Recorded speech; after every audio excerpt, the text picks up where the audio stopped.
قاصدا إلى بيته، فبينما هو كذلك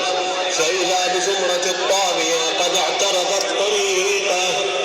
فوجهوا أسلحتهم نحو السيد وأولاده، يهيمون عليه الرصاص كأنهم مطر، فأثبتوا بفعلهم هذا أنهم يهود وأنهم أتباع بني أمية، فكما قتلت بني أمية الحسين عليه السلام، فها هم اليوم يقتلون حسين الزمان، فسبحان المولى رضوان الله عليه شهيدا محبوبا بدمه، وكأني بصوت المولى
سيدي